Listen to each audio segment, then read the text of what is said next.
Hi there guys, it's Anthony again, coming back for another North American Rugby League video.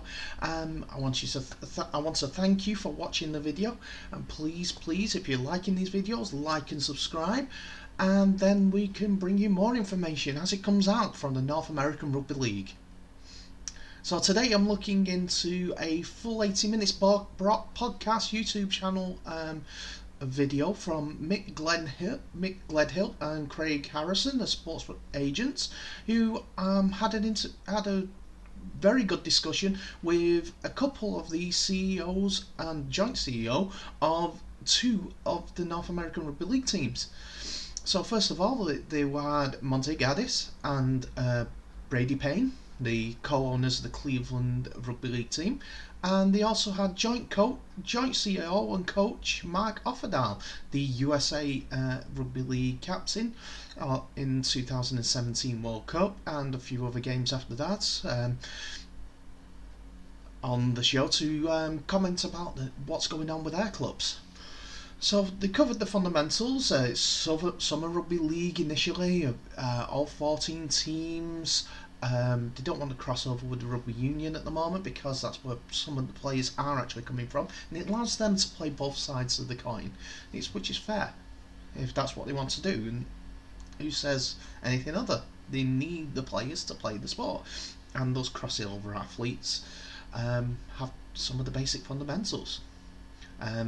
Mark Offerdahl also offered that a few rugby league union guys who've never seen rugby league before over in America, 4 out of 5 of them like rugby league and play rugby league as well, when they were challenged to come down to watch them and train. And he did quip on the one that actually wasn't built for it, but I'm sure that wasn't the case. I'm sure he was just joking about that. So the NRL teams will also have the TV coverage from Sports Flick and the other two, Benin and CBC Sports app, and a bit more information on that. But then they got into the real nitty gritty. First of all, they talked about the owners of the team, how they all come together on a Zoom call where they share best practice when it comes to promoting the sports and their clubs. And then also commenting about players. I think Mark Offerdahl also mentioned that if some players got too many players at one place, they can go play for another club. In the meantime, while they're getting adjusted to the actual league as a whole. So, and also hints and tips on training was also was going to be put together. I think that one will be more to do with the coaches rather than the owners, because some of the owners might not be also the founders of these clubs. There was a little bit of information about the finances. Their finances will cover the first season. That's not a problem there. But they've signed non-disclosure agreements to tell us where the finances are coming from. So they're keeping that close to their chest, and they're hoping for more finances in the future. Not better, but more, because they need all the help they can get to grow this sport for us.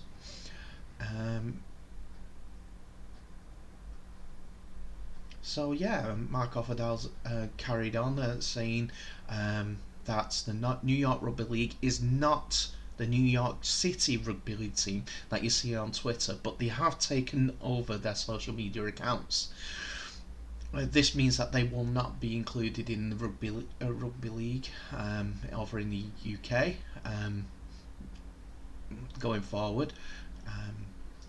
So that will mean that they're not going to be based out of New York Red Bull Arena in New York.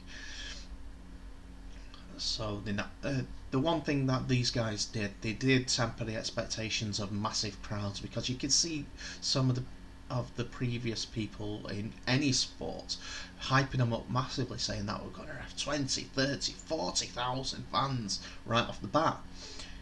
These are being realistic. They know it's a small sport in America, and they want to grow it. It's being treated like a small sport in the UK as well. but on the flip side, in Rugby Football League, they're not looking to grow it. You don't want to, it seems like, or they need to be forced into it. That's why I hope Toulouse get promoted this year. They're my team for the championship winners. And there's 2 French teams going to be in the Super League. That'll cause a ruckus. Anyway, back to the North American Rugby League. So a bit more on the New York team was discovered that they're going to be based out of the Westchester area of New York initially, which is a lower end of Westchester was the actual phrasing, which is where the players are all based, according to Mr. Offerdale. And bit more, the contracts are going to be like 14 to 16 weeks initially, and they look like paying is a match fee, and also a win or loss payment will be the way to top it up a little bit more. So that was the main parts on the financing. It's good to get that sort of out of the way so that it's announced, and people who want to come over to play in America are not looking for a big massive payday, because they won't get it. They'll have to go there for the experience. And that I'm talking about those that are going off on the spur of the moment saying, yeah, I'm available, and the contracts are coming to an end and things like that. I'm sure that there will be some, I'm not saying marquee allowances, more the fact of designated players to go to certain teams and play for them through the NARL. There has been some negativity on the social medias towards all the teams in the league and the formation of the North American Rugby League, but they're seeing that it's water off a duck's back, basically. They're not looking to take over the Rugby League because they can't at this point. They're only starting out. They know where their level is. They're not looking to take your best or even your second best players. They're not going to be that level for quite some time. Then again, they're not saying they won't in the future, because that's the nature of all sports. People get traded, hit left, right and centre. Contracts end, so they go to other places. That's why you see former Wigan players playing at Canberra. You see Dom Young going from Huddersfield to Newcastle Knights. Unfortunate about his injury. Hopefully it doesn't keep him out too long, because in the New South Wales Cup he seems to be ripping it up. Before he got injured, I think it was 2 tries and 2 assists in his second game. So he's a big lad, so he should prod you over there, and it would be a player that they'll all want to get. Anyway, back to the North American Rugby League. With the negative comments, they feel that it's just a bit of jealousy at this point, because they're not involved in the actual sport and they want to be involved some way or somehow. Bit tongue-in-cheek, I say, in that front, but they know where they're at. They're not too bothered. They're looking to grow the sport, which is a fantastic sentiment. Before I forget, there was a little bit more about the financing that was mentioned. The NARL has guarantees for the financing through the entire first season. That's a good step. So everyone will be paid. Every official involved will be paid. Excuse me, and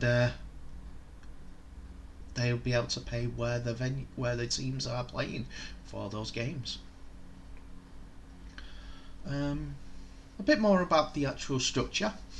Buddy and feed your teams with RFL and NRL clubs and teams anywhere else about their level. So I'm thinking in that front, teams in Serbia, but they're a bit more established because they have the league and also been on Sportsbook before. Maybe in Spain, the guys in Spain, or even Elite 1, Elite 2, I don't know. Elite 1 might be a bit too high for them, but yeah, they're looking for affiliates. Nothing too special at the beginning, because they understand that if, say, they did this is a comment from Mr. Offerdale, if they did a pairing up with Warrington, for instance, and they got 5 or 6 youngsters coming over there, it'd be charity more than anything. It wouldn't be a player exchange of some sort. It would be charity from Warrington to try and help them out. That was just an example. They're not saying that they have an agreement with Warrington at this time. But they want those type of agreements so that they can host friendlies if need be, be used as a training base. I reckon that would be an option, or even just to, I don't know, use it as marketing for both sides. Super League teams, for instance, promoted through the NARL, through their shirt sales and things like that over there, and vice versa over in here if the shirts ping, like the Cleveland one seems to do so with the social media following. And yeah, they have said that marquee signings would be good for crowds and sponsorships, but it would hurt the smaller clubs financially if they go and plough all their money into a big player, because they've got to put 17 players onto a pitch. Why not have it for everyone else? So yeah, that's part one.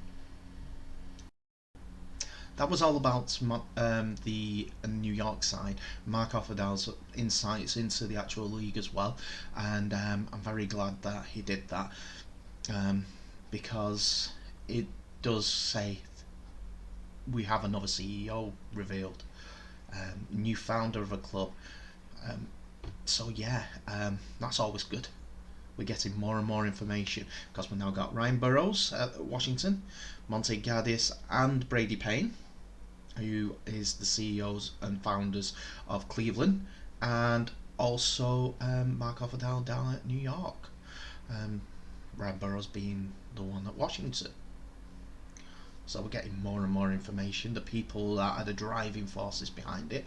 It seems to be American team members that are the ones that are going ahead at the beginning, as well as Monty and Brady.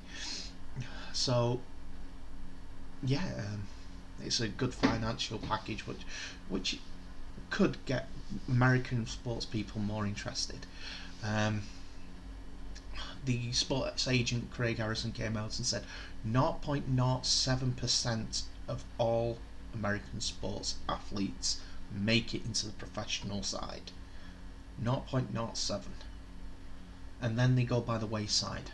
They may play a semi-professional league or may play a pick-up games with basketball. I don't know, whatever. But they do. As soon as it's done, it's done. They go into their working lives. They go straight into it, because I don't think there's that much opportunity elsewhere. That was what Craig Harrison said, and I will mention a little bit more of what he actually said in this comment as well, in this video as well, a little bit further on. But I'll go on to the Cleveland side, as they were involved in this interview as well. Monte Gaddis and Brady Payne. They were all excited, all very, very happy with this interview. It was plain to see that they want to get forward. With Monty actually saying they're looking forward to start. I'm looking forward to smash some skulls because he was a linebacker and linebackers love to tackle in NFL.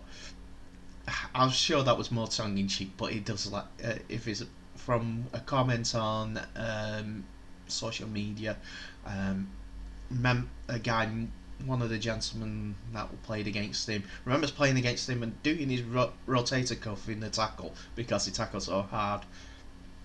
Okay, so that's the sort of athlete he is. He loves both ends of the scale, attacking and defending, which is a great rugby league player because they all do both. They talked about the business model that they had planned for, and it's been a year in the making. I remember that. That's because they came out with a badge and things like, and then the shirts, and they started their own marketing to start this start their funding off. Plus, with Monty's book, The ABCs of Rugby League for kids, I've got it over there. A bit out on my reach. I can't do a shameful plug on that again, but yeah, they was on. They were into. They were engrossed in the actual interview and also everything that they said. Um, their focus was they want people and players to fit their model of hard-working people. That's the mentality. They've got to be hard workers, forward thinkers, going forward, always willing to defend, because like rugby league is, it's both attacking and defending. Yes, they're looking for experienced players to be their core or the spine, if you will, but second chance athletes are what they want to be involved. Those that have been rejected from sports in America, to go forward into to give them a chance to go into rugby league and get a bit of a paycheck from it as well. As long as they're serious, they're hardworking, they want to win, they want to play the sport as hard as it can be played.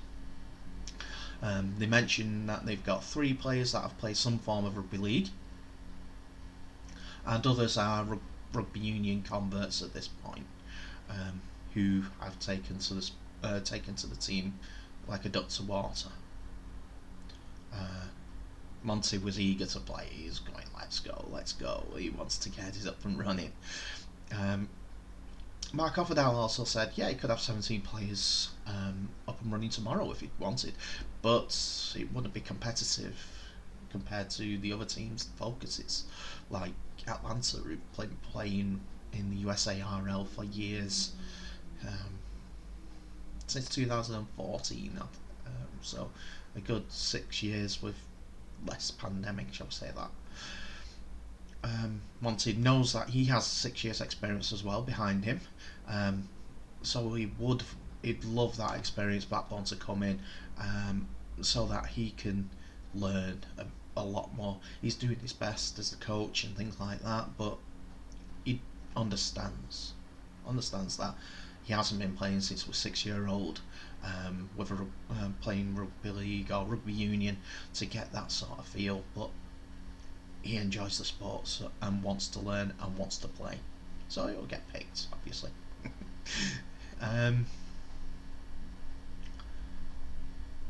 Going on to the second chance athletes again, he's speaking to NFL players to come over to convert in some way, and the main question was, what's rugby league like, from the NFL boys, and the best way he described it was the NFL's 2-minute warning, the last 2 minutes of the game or half, for a full 80 minutes, which took the NFL boys back because they didn't realise that they have to attack and defend. Once he said that they thought that they could go in to attack all the time and be dominant, but then they realised that they got to tackle as well, and they're not as fit as rugby league boys.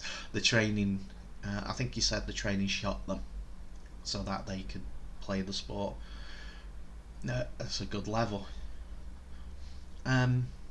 Going on to the actual club itself, home games for the Cleveland Rugby League will be played at Cleveland Central Catholic High School, they're hoping, which has a 2,000 seater capacity, which will have near capacity for games when COVID restrictions end, because he feels that the city of Brady and Monty said they feel that the city of Cleveland were itching for rugby league,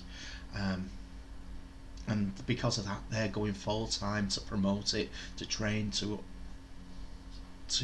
educate people into bringing it. They want a junior section, they want they're going out to schools to show it, and I've seen that on their social medias, Monty going to schools, they're going off people off the streets to come in and try the sport. Not, you know what I mean. Anyway, and they're going full time for that Cleveland Rugby League plan. The one thing that I've alluded to in a previous video was a big announcement, and that's for their director of rugby league. That's coming soon. They said either tomorrow or the day after. At the time of this recording, which is the 6th of April 2000, it was 6th of April.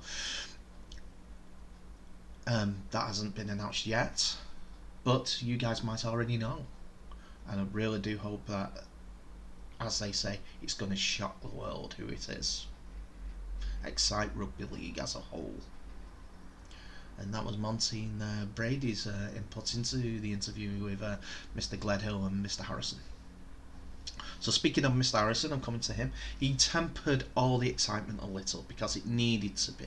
Because rugby league's history about expansion, but it's not really expansion, it's a league in a different country. And was right on a few points. For instance, RFL spent 18 million for Toronto to get to the Super League and then cut them out. Not just Super League, the owners obviously, but 18 million was spent in 6 years to have that failing project. If you're spending that sort of money for a team, you want them to succeed and you back up. But it doesn't seem like they wanted to do that. He also mentioned that Ottawa should stay in the North American Rugby League, like New York are doing. Well, this version of New York are doing. So that they can help grow this sport, because they'll have Eric Perez. He also offered his services as the agent to show players, and talked about some players that have been taught. One player, Ben Jones Bishop, who had previously been talking about playing rugby league in North America, as it would be an experience. He did get to do that playing for Jamaica in the North America Challenge, which they won to get to the World Cup. Jamaica has a World Cup. Who would have thunk it? Rugby league in Jamaica is getting a World Cup spot. Yes, I know they're predominantly UK and NRL based players, but they're Jamaica. They're representing Jamaica, and I'm sure that they will definitely make Jamaica proud in the sport of rugby league. They have a league over there as well.